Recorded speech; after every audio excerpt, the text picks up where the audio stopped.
नतीजा हुआ कि कांग्रेस पार्टी पिछले 15 साल से न दिल्ली में है न बंगाल में है। उसी तरह का कुछ नजारा कल चुनाव के दौरान मिला, चुनाव प्रचार के दौरान भी मिला, जब हमने खुलेआम देखा बूथ पे कि आरजेडी का पोलिंग एजेंट कह रहा है आप नहीं लोगों को जो वोट देने आए, इन्ने नहीं उन्ने। ये उन्ने किन्ने किधर है, ये आप लोग के लिए सोच का विषय है। पूरे चुनाव में हमारे युवराज गायब रहे। एक पार्टी के कथित युवराज जो है अपने आप को घोषित युवराज रखा हुआ है, पूरे चुनाव गायब रहे। अंतिम 2 दिन में अत्वरित हुए, एक बार भी विरोधी का नाम नहीं लिया। खाली नरेंद्र मोदी, सम्राट चौधरी, भारतीय जनता पार्टी, एक बार भी नाम नहीं लिया। तीसरे हमारे जो प्रत्याशी थे, उनका नाम तो वैसे पीके है, लोग जानते हैं प्रशांत किशोर, लेकिन न प्रशांत है न किशोर है, वो है प्रखर कुटिल। पीके मतलब प्रखर कुटिल। जब से जनसुराज की शुरुआत हुई, ये पदयात्रा करते थे, तब से ये बार बार कहते थे कि लालू जी के बेटवे मुख्यमंत्री बनी, तू लोग ना बनवा, जाके हर जगह ये बोलते थे। पूरे चुनाव में इस प्रखर कुटिल व्यक्ति ने कभी आरजेडी का नाम ही नहीं लिया। सोचिए कितनी साइलेंट अंडरस्टैंडिंग थी। ये दोनों एक होकर चुनाव लड़ रहे थे, एक बार भी अटैक नहीं किया इस प्रखर कुटिल व्यक्ति ने तेजस्वी यादव को, जो पहले घूम घूम के तेजस्वी को खोजते थे 24 से 25 में। तो ये साइलेंट अंडरस्टैंडिंग है, तो इससे हमें कोई मतलब नहीं है। राजनीतिक प्रयोग होते रहते हैं, लेकिन इस प्रयोग का अंतगत्वा यही होता है कि जो पार्टी अपनी राजनीतिक जमीन खोती है, वो राजनीतिक वजूद उसका मिट जाता है। तो हमारी आरजेडी अब राजनीतिक वजूद मिटने की ओर बढ़ चुकी है। अब आप देखिए तीसरी मजेदार चीज, 5 बजे कल काउंटिंग खत्म होता है, 5:02 से सर्वे आने शुरू होते हैं, ताक से सर्वे। कभी आपने सुना 6 बजे से सर्वे आने शुरू हुए, 6 बजे खत्म हुई, चुनाव आयोग ने आधिकारिक घोषणा की 6:02 में पहला सर्वे।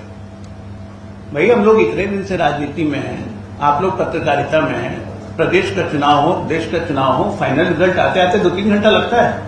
हम भारतीय जनता पार्टी विश्व की सबसे बड़ी पार्टी, हमारा अपना पोलिंग फीडबैक आते आते हमें बज गया था 9, लेकिन इनका सर्वे 6:02 पे आ गया।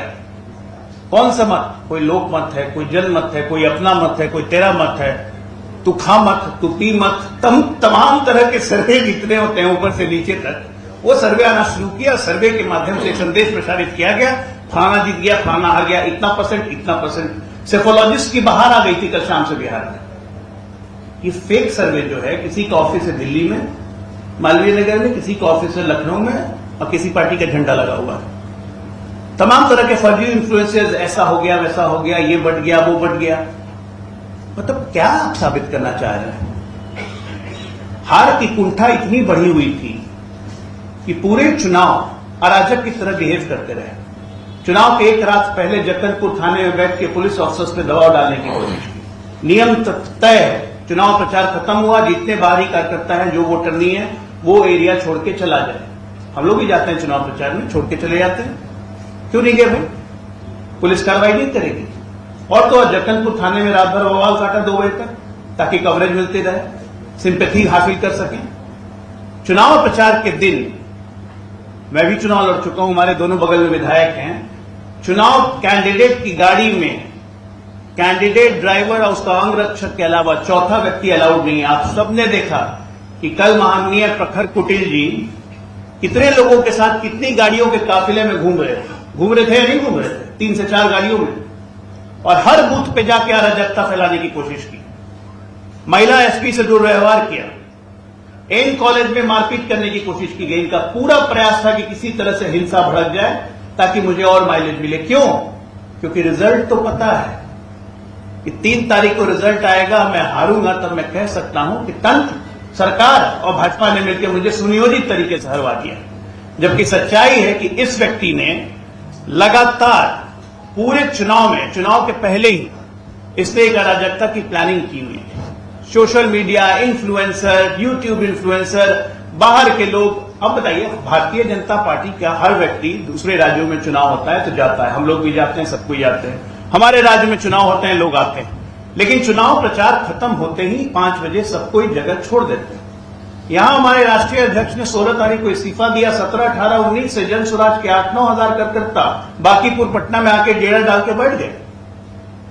दर्जनों फ्लैट, होटल, अय्याशी, बाकी सब चीज जिसको मैं बोल डालना चाहता हूं, हर चीज का इंतजाम था।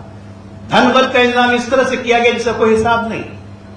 पटना के जितने एंटी सोशल एलिमेंट्स थे जो जंगल राज में कथित तौर पर सक्रिय थे, वो सब सक्रिय थे पिछले 10 दिनों से। आप सब देख चुके हैं किन किन दूसरे दलों के नेता का फोटो इस प्रखर कुटिल के साथ है, चाहे वो कांग्रेस के नेता हो, चाहे वो आरजेडी के नेता हो, चाहे वो लेफ्ट के नेता हो। हमारे भारतीय जनता पार्टी के कार्यकर्ताओं को प्रलोभन देने की कोशिश की गई, लेकिन हमारे भारतीय जनता पार्टी का कार्यकर्ता टस से मस नहीं हुआ, टस से मस नहीं हुआ। मैं नाम नहीं लेना चाहूंगा कांग्रेस के नेताओं का। सोशल मीडिया पे अच्छे अच्छे पूर्व गवर्नर, पूर्व मंत्री, अच्छे अच्छे लोगों के साथ फोटो है प्रखर कुटिल का, तो ये क्या दिखता है? एक साइलेंट अंडरस्टैंडिंग के साथ आरजेडी, कांग्रेस, वाम, माले सब टोटल आदमी इस व्यक्ति के साथ मिल गया था। ये एक नया प्रयोग किया गया है। सोशल मीडिया का पूर्ण इस्तेमाल, धन बल, बाहुबल का पूर्ण इस्तेमाल जिसको कह सकते हैं, इस प्रखर कुटिल व्यक्ति ने किया। लेकिन नतीजा ढाक के 3 पात, होना कुछ नहीं है। होना है वही 3 तारीख को भारतीय जनता पार्टी प्रखर बहुमत से जीतेगी। लेकिन ये फिर आदमी कहेगा, ये देखिए संविधान का कत्ल हो गया, भाजपा ने डेमोक्रेसी को हाईजैक कर लिया, चुनाव आयोग बिक गया। अरे चुनाव आयोग को तो कल हम लोग शिकायत दे दे के थक गए कि 3-3, 4-4 गाड़ियों से कैसे कैंडिडेट घूम रहा है। बाहरी व्यक्ति अभी तक क्षेत्र छोड़ के क्यों नहीं गए? भारतीय जनता पार्टी की तरफ से आधिकारिक शिकायत की गई, आरजेडी ने किया नहीं। क्यों करेंगे भाई, उनका काम कर रहा है। तो एक बात मैं बांकीपुर की जनता को कहना चाहूंगा कि सियार के चक्कर में मत आइए।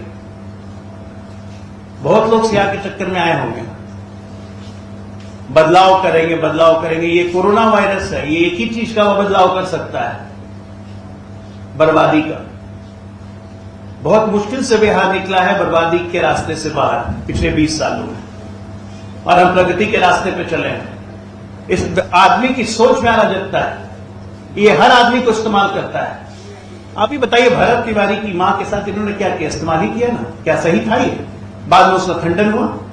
नीतीश जी का वीडियो जो उन्होंने अपील की थी, उसको इसने एआई का वीडियो बता दिया। बाद में जेडीयू के लोगों ने उस पर शिकायत दर्ज की। आइए चुनाव के बाद 3 तारीख के बाद कुकुर मुत्ता की तरह गायब हो जाएंगे ये प्रखर कुटिल साहब। तो मेरी आपसे बस ये दरख्वास्त है, ये जो सोशल मीडिया और ये नेट और ये इन्फ्लुएंसर और ये बाकी लोग के जरिए जो अपनी राजनीति चलाना चाहते हैं और धरती से दूर है, जिनको जनता से मतलब नहीं है, ऐसे लोगों से सावधान रहने की जरूरत है, क्योंकि बिहार की राजनीति बदलेगी। और वैसे दल जो अपनी प्रासंगिकता खो देंगे 3 तारीख के बाद, उनको लिए मेरे पास कोई सलाह नहीं है। और अंत में बस एक बात कह के बात खत्म करूंगा। ये चुनाव तो हो गया, अगला चुनाव हमारा पंचायत चुनाव है, नगर निकाय का चुनाव है।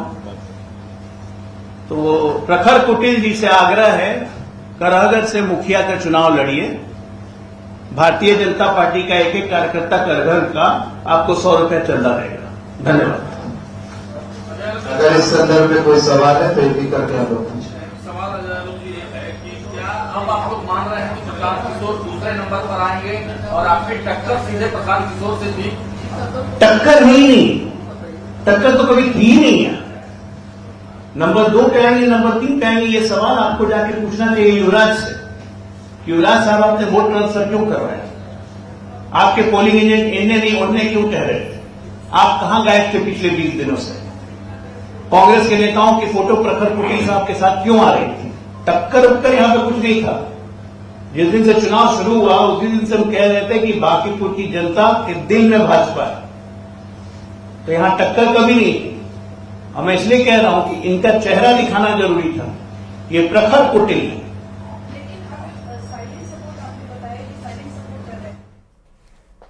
देखिए, बांकीपुर उपचुनाव को लेकर बीजेपी ने हमला बोला है प्रशांत किशोर पे। प्रशांत किशोर पर बीजेपी ने प्रेस कॉन्फ्रेंस कर कई आरोप लगाए हैं।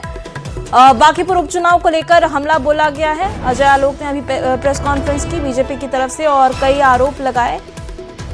तो देखिए, कल बांकीपुर में चुनाव हुआ था और 3 अगस्त को नतीजे आने वाले हैं, और इसके बाद चुनाव के बाद बीजेपी की तरफ से प्रेस कॉन्फ्रेंस की गई और कई आरोप प्रशांत किशोर पर लगाए गए हैं। ये भी आरोप लगाया गया कि आरजेडी हो या कांग्रेस हो, सभी मिलके एक तरफ होके प्रशांत किशोर की कहीं ना कहीं पीछे से मदद करने में लगे हुए थे और चुनाव को प्रभावित करने की कोशिश की गई, ये आरोप भी बीजेपी की तरफ से लगाया गया है। तो देखिए, कल आपको बता दें कि 30 जुलाई को बांकीपुर उपचुनाव के लिए वोटिंग हुई थी और 3 अगस्त को नतीजे आने वाले हैं और इससे पहले प्रेस कॉन्फ्रेंस कर बीजेपी की तरफ से प्रशांत किशोर पर बड़ा हमला बोला गया है। बाकी